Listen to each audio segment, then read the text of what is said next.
Ahí está. Listo, listo. Para que así, si de repente hay algún compañero que no se pueda conectar, pues ahí queda la grabación, ¿verdad? Para eh, poderlo revisar posteriormente. Bueno, este capítulo 8, estimadísimos, más que todo es para que nosotros revisemos de manera bien general todo el proceso que hemos venido desarrollando, ¿verdad? Y para terminar la última parte, que es cuando ya nos toca presentar el proceso y el proyecto de investigación, ¿verdad? Que en este caso, pues hemos definido desde el inicio de este segundo parcial, ubicándonos como si de repente, pues, nos hubiera tocado desarrollar el mismo, ¿verdad? Hay que tomar en cuenta que estos pasos que aparecen aquí se consideran desde la perspectiva, ¿verdad? De que recuerden de que se presenta un anteproyecto, el cual fue revisado, fue aprobado en cuanto a esos aspectos generales, ¿verdad? Y después nos permiten, pues, llevar a cabo, pues, el siguiente paso, que es ya propiamente el desarrollo de la investigación. Ojo, hay dos pasos básicamente. Pregunta de examen, o son dos fases en las cuales el proceso de investigación lo comprende básicamente, ¿verdad? Esas dos fases son, una es el anteproyecto, que consiste en esta parte, miren, consiste en plantear el qué, el para qué, el cómo, el durante, el qué tiempo, la disponibilidad de recursos para realizar la investigación, la fase de desarrollo de investigación propiamente dicha es el segundo paso, ¿verdad? Que sería aquí la segunda fase, que ya es el desarrollo de la investigación, que básicamente ya es darle respuesta al planteamiento del problema de investigación mediante los objetivos propuestos, las preguntas, las hipótesis, todo eso que presentamos dentro de lo que es el anteproyecto, junto con el cronograma de actividades que ya se va desarrollando dentro del mismo y el presupuesto previsto precisamente para su desarrollo, ¿verdad? Ahora, estos aspectos son particulares dentro de cada uno de los temas de investigación. Ojo, ¿por qué? Porque, por ejemplo, pudimos haber desarrollado algún tipo de investigación de carácter documental y por eso es que a veces mencionamos o que tal vez aparecen los llamados estados del arte, que se centran más que todo dentro de lo que es un tipo de revisión bibliográfica o un tipo de investigación de tipo más que todo documental, como habíamos dicho.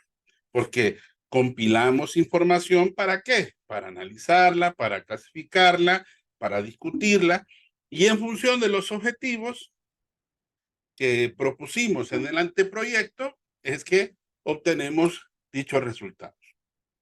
Ahora, en las investigaciones de tipo descriptivo, en la correlacional, en el estudio de casos, en la experimental, ¿cuáles son los aspectos que se consideran en la fase de trabajo de campo?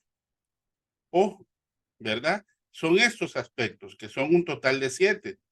Establecer el contacto con la población objeto de estudio, diseñar y validar los instrumentos de recolección de datos, aplicar los instrumentos y la recolección de la información, elaborar un marco teórico ya más formal de la investigación, procesar la información recolectada, analizar y discutir los resultados de esa información que hemos recogido y finalmente redactar las conclusiones y las recomendaciones. Entonces, ahora lo que vamos a hacer es explicar de manera bien general cada uno de estos aspectos que son parte del desarrollo de del desarrollo de la investigación o trabajo de campo en estos tipos de investigación, que son los que normalmente nosotros ponemos en práctica. Bueno, De este punto ya habíamos hablado, se recuerdan, ¿verdad? Porque teníamos que definir cuál era la población, después, posteriormente, escoger cuál iba a ser la muestra y así de esa manera, consecuentemente, pues proceder a poder diseñar y aplicar los instrumentos para realizar el proceso de recolección de la información. Ahora, toda esta parte, recuerden que existe una serie de pasos para poder establecer y definir dicha población y posteriormente también poder desarrollar la investigación en esa población universo que nos va a tocar investigar, ¿verdad? Y ver también dentro de ese contexto, ¿verdad? ¿Cuál va a ser la información que vamos a recolectar? ¿Cuál es su importancia? Y cómo los resultados que vamos a obtener van a repercutir sobre dicha población, ¿verdad? A eso se refiere precisamente esa primera fase, que es establecer el contacto dentro de lo que es la población objeto de estudio, ¿verdad? La segunda parte es cuando ya diseñamos y validamos los instrumentos de recolección de datos, que buena parte de esto ustedes lo pueden ver ya por su cuenta, por ejemplo, en el capítulo 9 de este mismo texto, ¿verdad? Eh, Recuerden que en la fase del anteproyecto es ahí donde nosotros ya tenemos precisado qué tipo de diseño y al mismo tiempo qué tipo de instrumento y al mismo tiempo también habiendo validado qué instrumento vamos a utilizar para recolectar la información. Ojo, eh, esos instrumentos eh, van en razón precisamente del objeto de estudio y al mismo tiempo dentro del comportamiento del universo que nosotros hemos escogido, ¿verdad? Por eso dice ahí que hay proyectos en que el diseño y la validación de dichos instrumentos son objetivos de la investigación y que este proceso se realiza ya dentro de lo que es la fase del desarrollo o lo que es el trabajo de campo. Ahora, hay investigaciones en donde el propósito general es el diseño y validación de un determinado instrumento de recolección de información. Y por ende, la fase del trabajo de campo consiste más bien en diseñar y validar ese instrumento, ¿verdad? Y así de esa forma reconocer que dentro de su desarrollo muchas investigaciones suelen utilizar instrumentos que ya existen, ¿verdad? Instrumentos que de alguna manera ya son reconocidos y que ya están validados dentro de esos contextos que son muy parecidos de acuerdo a cada uno de esos tipos de investigación. Pero que siempre es importante realizar ajustes a los mismos, ¿verdad? De ahí en ese último párrafo que si ustedes pueden ver, voy a hacerlo un poquito más grande porque creo que de repente si tienen algún celular no lo van a ver.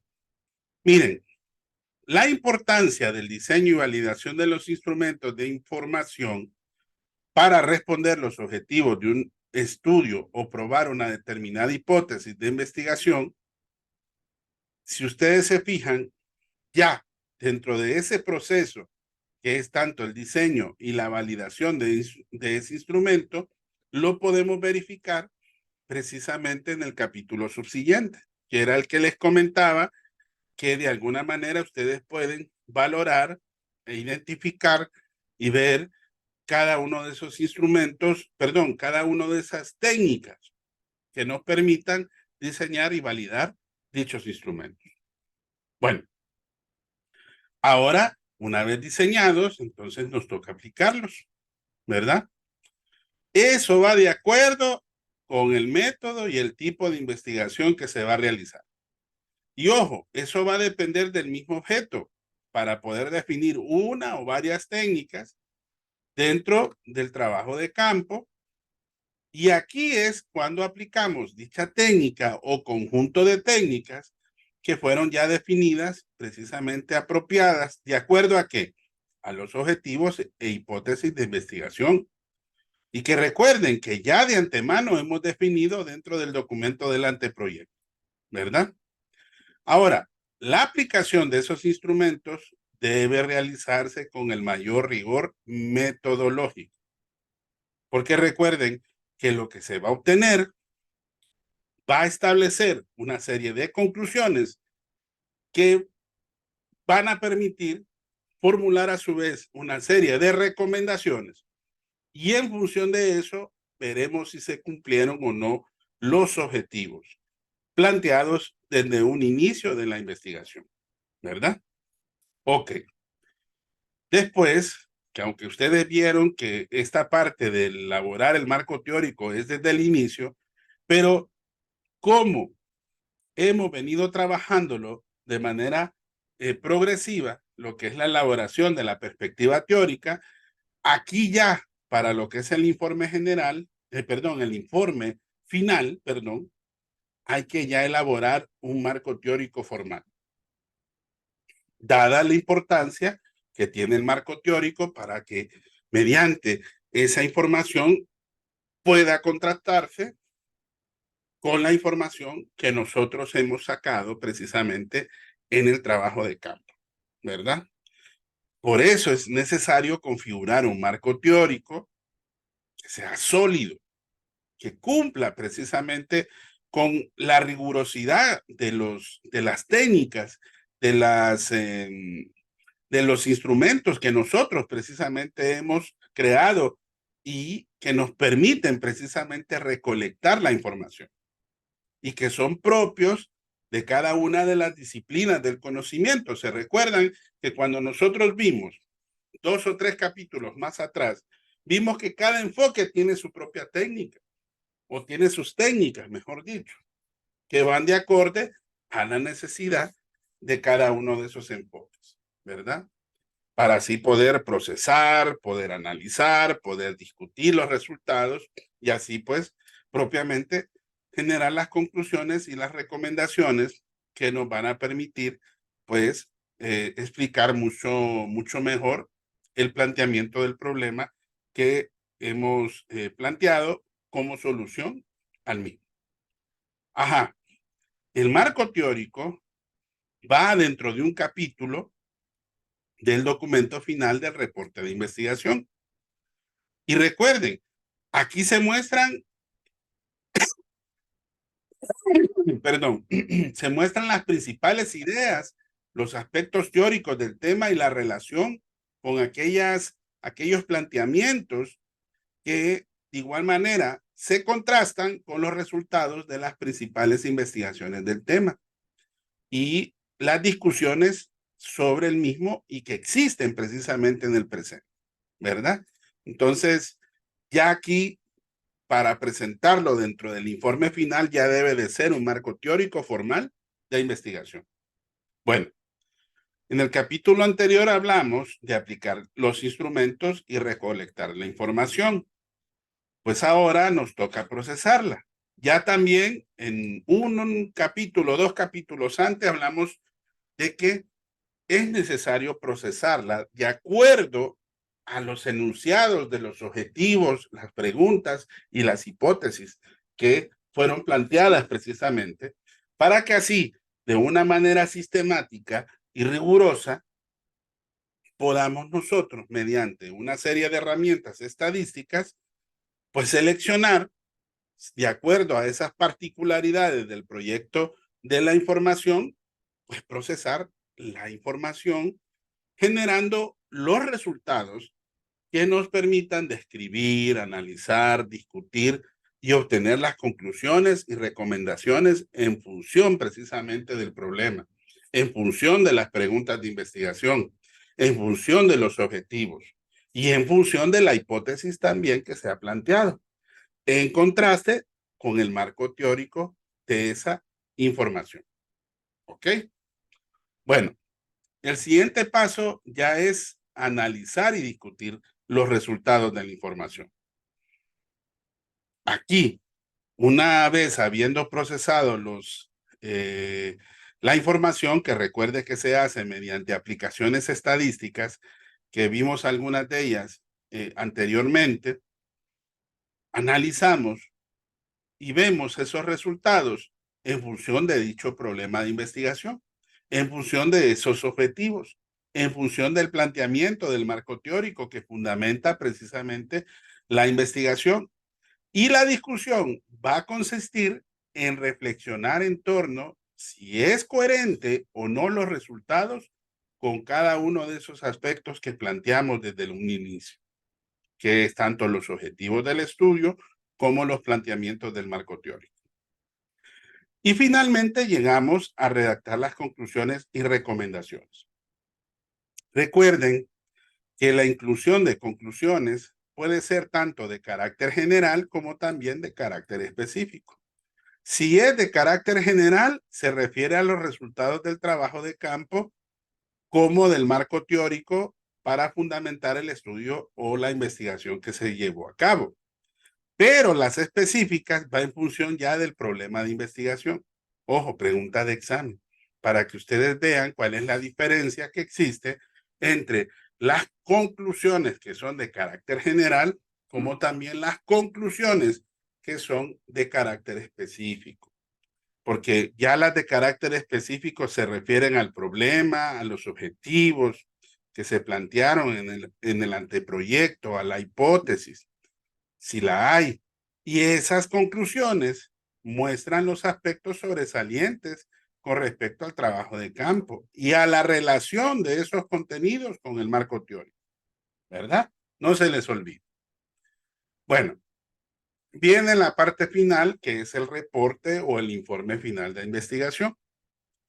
Este es ya el documento que contiene la investigación científica en su totalidad y que debe de presentarse con una serie de directrices que ya están definidas por la misma comunidad científica o en su defecto también por el organismo oficial que esté encargado de patrocinar el estudio, como el desarrollo precisamente de dicha investigación y específicamente de acuerdo a las técnicas y a los métodos relacionadas a la actividad científica. En nuestro caso es una institución académica que desarrolla y presenta, por ejemplo, los informes, que en este caso fueron en su primera fase en cuanto al anteproyecto y finalmente en su segunda fase, que es ya el proceso propiamente dicha o dicho, perdón, del desarrollo de la investigación, que ya va plasmado dentro del informe final de investigación o en su defecto, ojo, el artículo de investigación, que eso es lo que vamos a ver ahorita. Van a ver ustedes cómo nosotros podemos presentar el informe final desde ese punto de perspectiva o también dentro de lo que es un artículo científico o un artículo de investigación. Se recuerdan que previamente para lo que es el anteproyecto hablamos de cómo nosotros íbamos a utilizar los manuales para orientar la metodología de la actividad científica dentro del desarrollo de dicho proceso y que vienen a plasmar la redacción y la publicación del documento de la investigación. Aquí ya están explicados cada uno de ellos. Por ejemplo, el manual de estilo de las publicaciones científicas de Chicago. Ojo, ¿a qué se dedican? Bueno, estas publicaciones son más generales y suelen utilizarse en publicaciones en donde se le conoce como método general. Tenemos el manual de estilo APA, que es el que nosotros propiamente utilizamos en nuestro caso, pero si se fijan, se utiliza, por ejemplo, en publicaciones de psicología, de educación y otras ciencias que pueden ser afines, ¿verdad? Que en este caso son de carácter social. También tenemos el de publicaciones científicas, que este es del Consejo Científico de Editores, el Manual Moderno del Lenguaje también, que es el Manual de Normas de Estilo de Publicaciones en cuanto a lo que es el campo de la literatura, el arte y las humanidades, ¿verdad? El Manual de Requisitos de Uniformidad de Manuscritos de Vancouver, que estas van orientadas a publicaciones en revistas biomédicas, del Comité Internacional de Directores de Revistas en cuanto a su última edición, que fue en el año 2007. Ahora, ojo aquí, pregunta también para el efecto de una evaluación. Cada manual está diseñado para proveer normas que son formales en cuanto a su aplicación dentro del rigor científico en cada una de las disciplinas de las ciencias, sean dentro del punto de vista particular o específico. ¿Ok? Pero básicamente, miren, quiero que presten atención en este espacio. El estilo que se va a utilizar en la publicación del informe o del artículo científico básicamente se define por dos factores. Primero, los requerimientos institucionales o editoriales, que recuerden que eso lo dicta por ejemplo, la institución que en este caso es responsable de la publicación.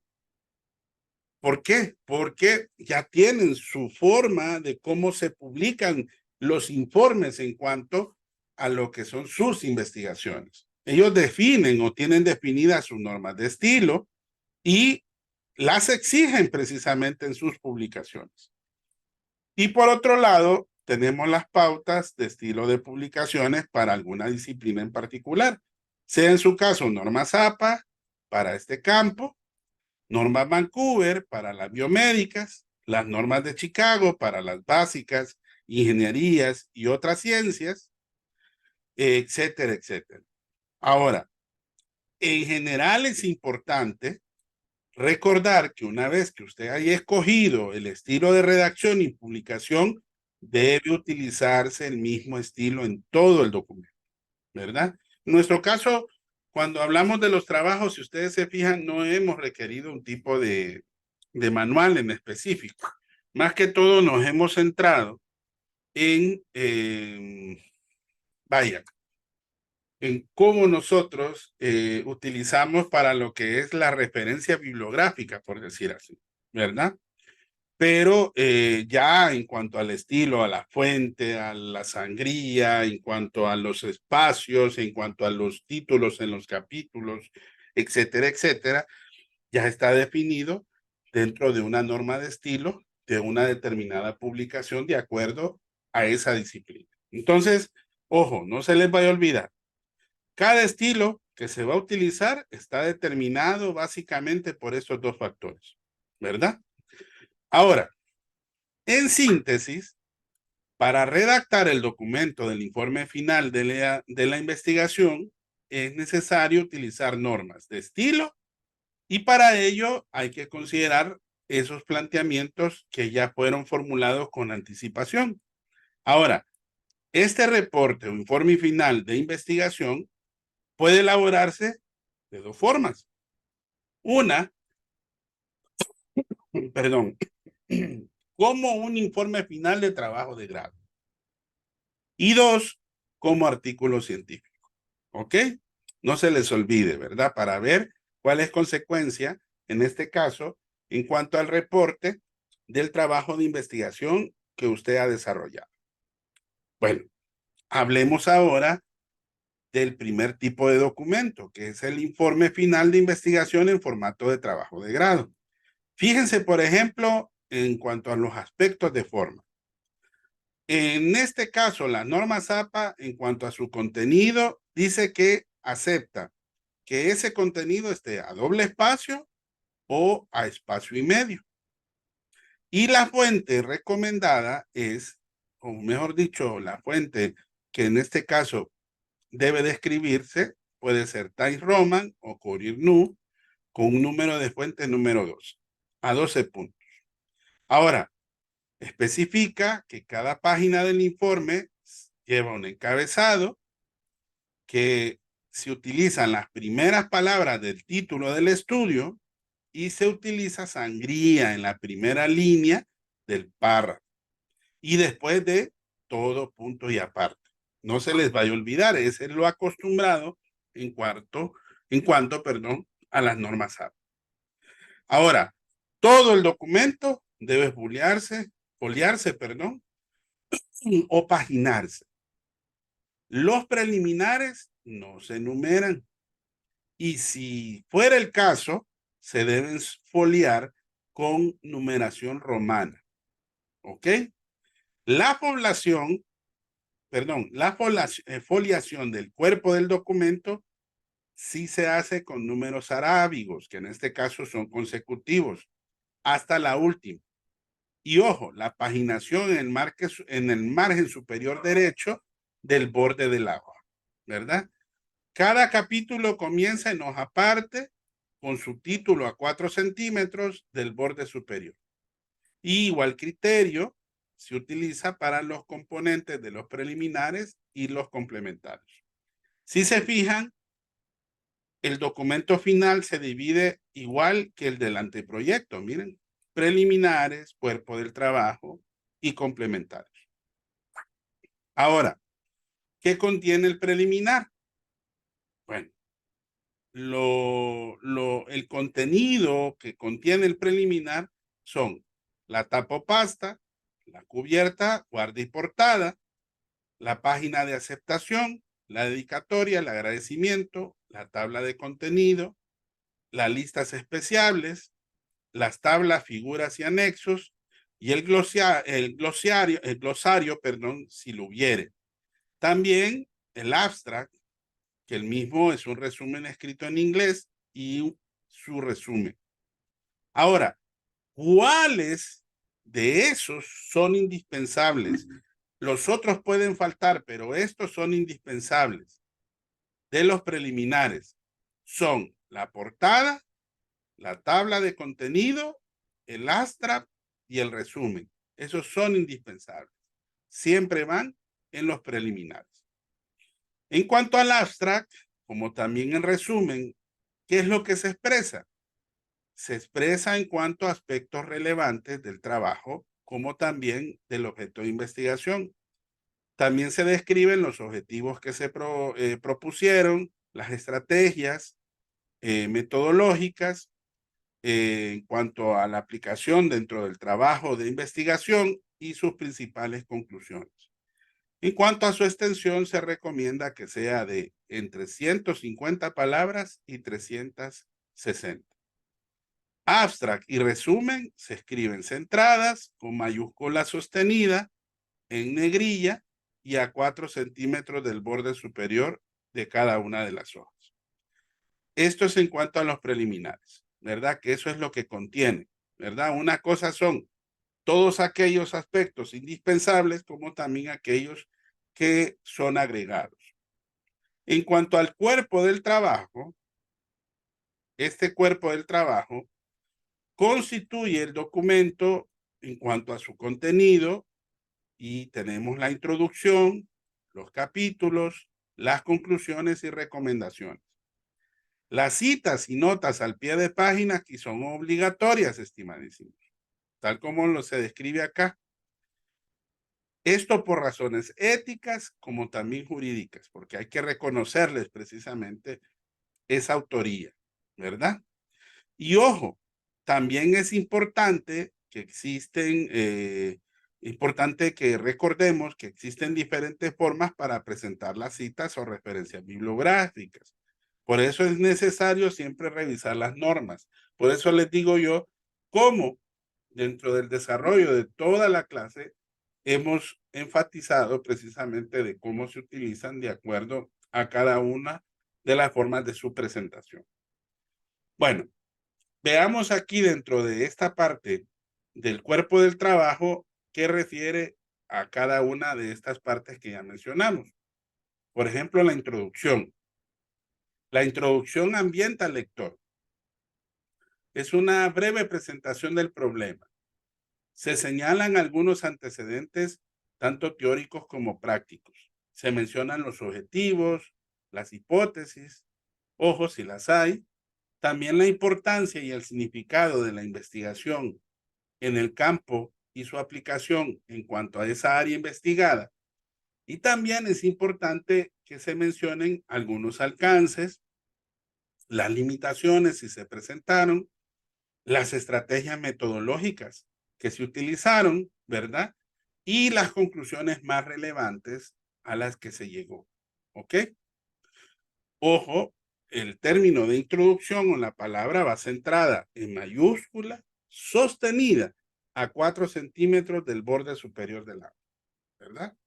Eso en cuanto a la norma de estilo, en cuanto a lo que es el documento. Ya los capítulos, aquí ya va el desarrollo del contenido de la investigación, es el cuerpo del documento propiamente dicho, porque recuerden que aquí ya está desarrollado el tema capítulo y capítulo por capítulo, llevas dentro del mismo, lleva un título que refleja el contenido precisamente del mismo. ¿Qué contiene o por lo menos qué debe de establecer cada capítulo? Por ejemplo, el primero es el marco teórico de su investigación. Aquí el título del tema central, objeto de estudio. Debe de contener sus citas y sus notas al pie, así también como todos los contenidos que se desarrollaron dentro del mismo. Ahora, citas y notas al pie son obligatorias, ¿verdad? Recuerden que existen diferentes formas para presentar las citas, pero que ya sabemos cómo las mismas se aplican de acuerdo a cada una de las normas.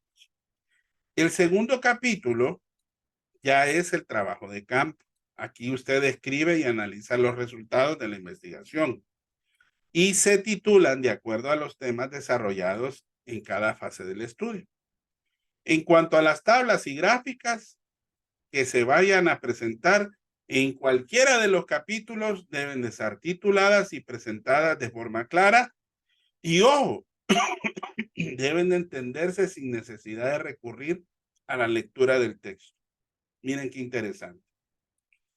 Finalmente están las conclusiones y recomendaciones, que recuerden que ya en el capítulo final de todo documento de trabajo e investigación ya se muestra una síntesis de los resultados obtenidos, si se respondió o no, por ejemplo, a la hipótesis y a los objetivos, y se finaliza con las recomendaciones dentro de la validez y la confiabilidad de los resultados, ¿verdad? Los complementarios son aquellos documentos que son complementarios, por ejemplo, a la bibliografía, como ser la básica y la complementaria, los índices y anexos. Y la bibliografía la constituyen las fuentes secundarias consultadas para realizar dicha investigación para fundar el documento. La bibliografía debe de ordenarse de manera alfabética. No se les olvide en cuanto a los apellidos de los autores.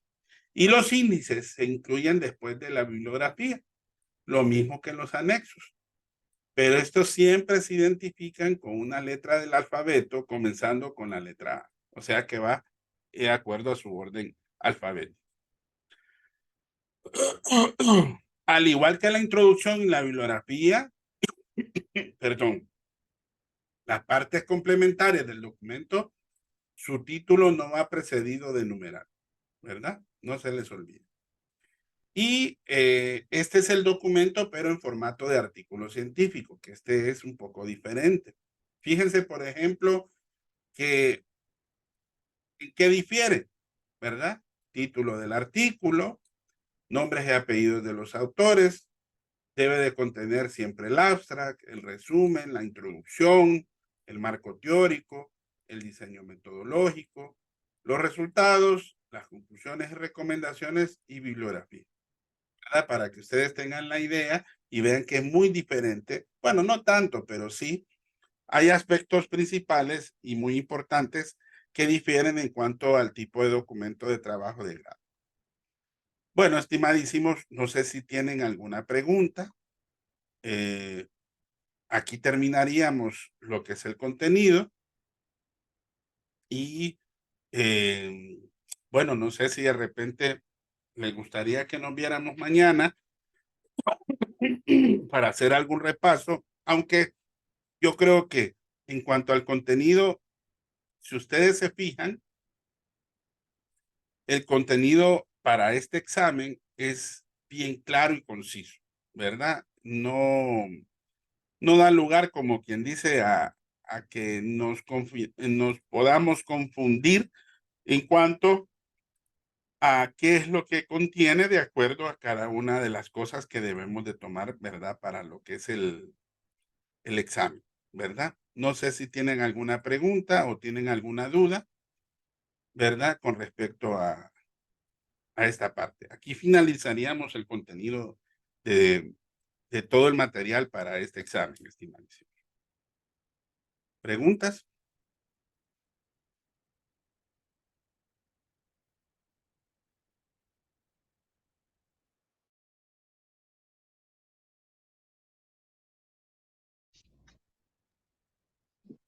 Abogado, si continúa así la situación, vamos a hacerlo en línea.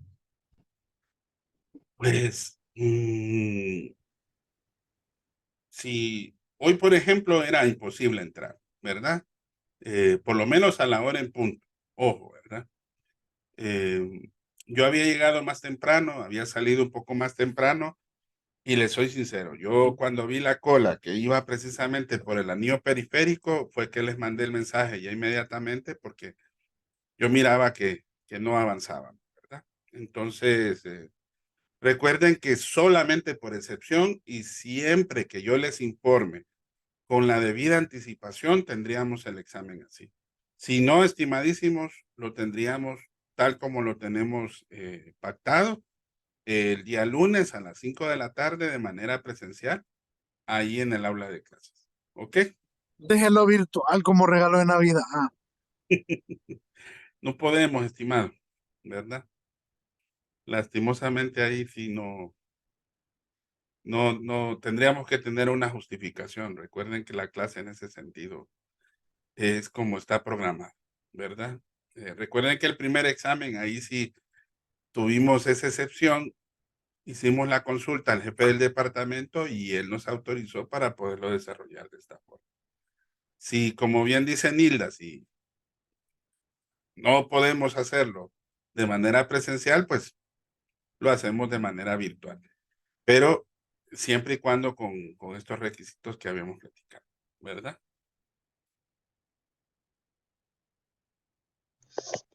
Abogado, disculpe, tengo una pregunta. Diga. ¿Podemos nosotros reponer alguna actividad anterior que no hayamos entregado? Bueno, déjeme analizarlo. Va a depender de la reposición que usted vaya a hacer. Si de repente usted va a reponer una actividad que está en el primer parcial, tiene que reponer el primer examen.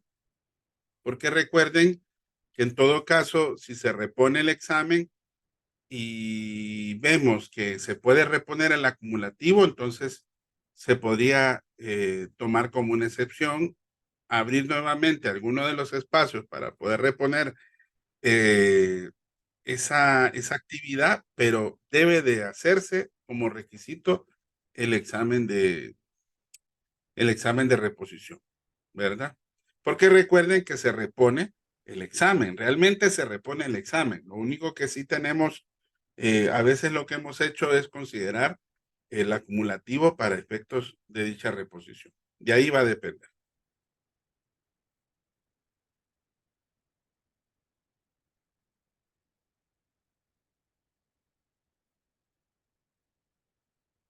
Bueno, no sé si tienen alguna otra duda, estimadísimos.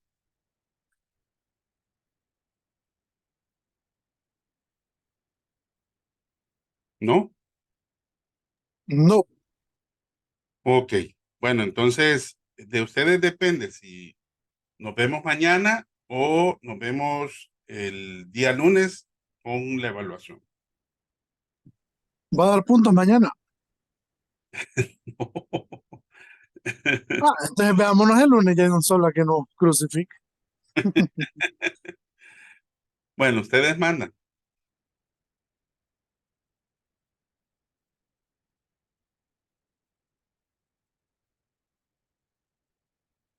Estimados, Bueno, licenciado, yo en lo personal pienso que el tema está muy totalmente preciso, ¿verdad? Estudiar y analizar. Y debido a la problemática, puede que persista mañana. Ahí sería muy complicado. Fabiola, no se le escuchó, Fabiola. ¿Hoy sí me escucha? Hoy sí, hoy sí. Perfecto. Quería decir que, bueno, probablemente el día de mañana pueda que persista esta problemática, ¿verdad? Y yo en lo personal siento que el tema está bastante claro y también práctico para poder estudiar. Entonces creo que sería mejor hasta el lunes, para evitar que mañana exista esto y tengamos que cancelar clase. Sí, así es. Yo creo que es mucho mejor y así tienen más tiempo para poder prepararse para la evaluación del. Y también, si tienen algún pendiente con los trabajos, pues aprovechan ese tiempo para poderlo terminar en grupo, ¿verdad? Y tenemos el fin de semana, pues, para preparar. Bueno, entonces, así lo disponemos. Entonces, nos vemos, estimados, si Dios lo permite, el lunes. Hay que estar pendiente, cualquier situación eventual que se presente y cualquier información oficial, ¿verdad? Y si Dios lo permite, pues nos vemos el lunes a las 5 en punto, ¿verdad? Para la aplicación del examen, ¿verdad? Cualquier duda, ya saben, me pueden escribir a través del WhatsApp con respecto a las tareas y todas las actividades, que recuerden que el domingo es el último día, ¿verdad? Para poderlas terminar. Listo. Nos vemos el lunes. Feliz fin de semana. Igual. Muchas gracias, abogado. Vaya, pues hasta luego.